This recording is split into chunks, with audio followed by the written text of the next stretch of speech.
ఇప్పుడు మనతో పాటు కుమరవ్వ. సో, మనతో పాటు ఒక మంచి వర్సటైల్ యాక్టర్ 'మట్టిలో మాణిక్యం' యాక్టర్. ఈరోజు 'సింగిల్ రాజు' సినిమాకి రావడం జరిగింది. అంటే అన్న ఈ సినిమాలో ఉన్నాడా? తన పాత్ర ఎలా ఉండబోతుందని తన మాటలు తెలుసుకుందాం. నమస్తే అన్న. నమస్తే తమ్ముడు. అన్న చాలా రోజులైందన్న మిమ్మల్ని చూసి.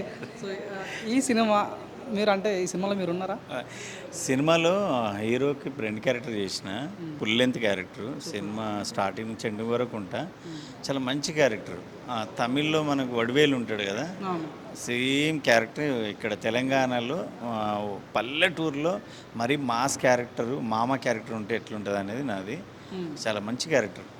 మొత్తం ఎంటర్టైన్మెంట్ మొత్తం వీడు మామగాడే ప్లే చేస్తుంటాడు. చాలా బాగుంటుంది.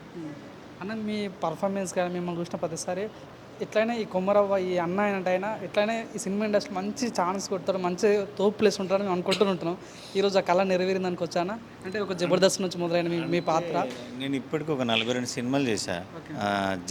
జెర్సీ చేసిన నాని ఫ్రెండ్గా, దసరాలో నాని ఫ్రెండ్గా చేసిన, మల్లీరావా, రాయలసీమలో బ్రహ్మాండ, చాలా సినిమాలు చేసిన. ఇప్పుడు కూడా మంచి సినిమాలు ఒక 7 సినిమాలు రిలీజ్కి ఉన్నాయి. కాకపోతే ఫుల్ లెంత్ క్యారెక్టర్లు కొంచెం తక్కువ.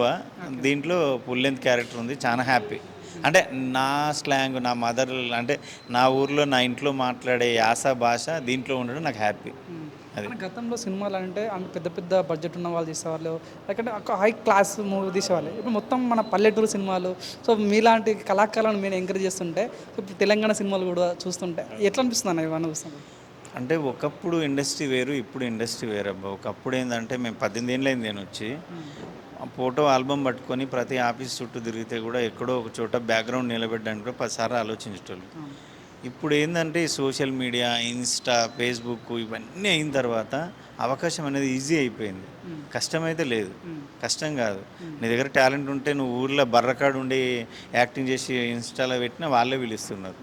అంత ఈజీ అయిపోయింది. ఇప్పుడు హ్యాపీ. అంటే ఇంకోటి వాల్యూస్ తగ్గలేవు. కాకపోతే కష్టంలోకి వెళ్ళి వచ్చిన సక్సెస్సే చాలా హ్యాపీగా ఉంటుంది.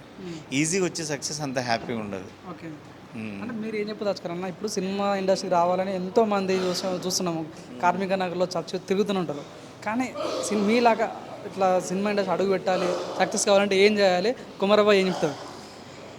నేనేం చెప్తా అంటే ఇండస్ట్రీలో ఉండాలి అంటే నిలదొక్కుకోవాలంటే ఓపిక, నీ పెట్టుబడి ఓపిక, నీ టాలెంట్ కన్నా ముఖ్యము బిహేవియరు, ఓపిక. ఈ రెండు ఉండి ఏదో ఒక రోజు నేను సాధిస్తానే కష్టతో ఇక్కడ ఉంటే కంపల్సరీ కలమ తల్లి ఆశీర్వదిస్తుంది. అంతే తప్ప నేను వచ్చిన 6 నెలలు అయింది, నాకే 9 సంవత్సరాలు పట్టింది సక్సెస్ అవ్వడానికి. 2 నెలలు అయింది, సంవత్సరం అయింది, 2 సంవత్సరాలు అయింది, ఇక అయితలేని నేను తొందర సెలబ్రిటీ కావాలి, తొందర ఫేమ్ రావాలి, తొందర డబ్బు రావాలి. అది అంత ఈజీ కాదు. నువ్వు కష్టపడుతూ వెళ్తూ ఉంటే ఏదో ఒక రోజు తప్పకుండా వస్తుంది, రాకుండా మాత్రం ఉండదు. నేనేమంటే ఓపికతో ఉండి నాకు యాక్టింగ్ వచ్చి, చాలామంది ఏం చేస్తారంటే నాకు యాక్టింగ్ వచ్చాను. అరే నాయన అది కాదు, అంత ఈజీ కాదు. నువ్వు రోజు ప్రాక్టీస్ చేయాలి, రోజు కొత్తవి చూస్తుండాలి, రోజు కొత్తవి ఆలోచిస్తుండాలి. అప్పుడే ఇక్కడ నిలదొక్కోగలుగుతాం. ఇప్పుడు వేణు ఉడుమల గారు మీలాంటి ఒక మట్టిలో మాణిక్యం తను కూడా. సో ఆ డైరెక్టర్తో పనిచేయడం ఎలా అనిపిస్తుంది? వేణు ఉడుగులు అన్న ఇప్పుడు కాదు, ఆయన కెరీర్ స్టార్టింగ్ నుంచి నాకు ఫ్రెండ్. ఆయన అన్న ఆయన అంటే చాలా హ్యాపీ. ఆయన కళ్ళ ముందు నేను ఎదిగినా, నేను చూస్తున్నాగా అన్న ఎదగడం చాలా హ్యాపీ అనిపిస్తుంది. చాలా మంచి వ్యక్తి కూడా. ఎవరినైనా టాలెంట్ ఉంది అంటే కంపల్సరీ ఎంకరేజ్ చేస్తాడు. అది ఈ సినిమా కూడా రాజువేడ్స్ రాంబాయిలాగా ఉండబోతుంది. అంటే రాజువేడ్స్ రాంబాయిలా లేదు, అంటే ఆ స్టోరీ వేరు, ఈ స్టోరీ వేరు. కానీ ఆ వాసన దీంట్లో ఉంటుంది. అంటే మట్టి వాసన అయితే కనిపిస్తుంది కంపల్సరీ. Thank you sir.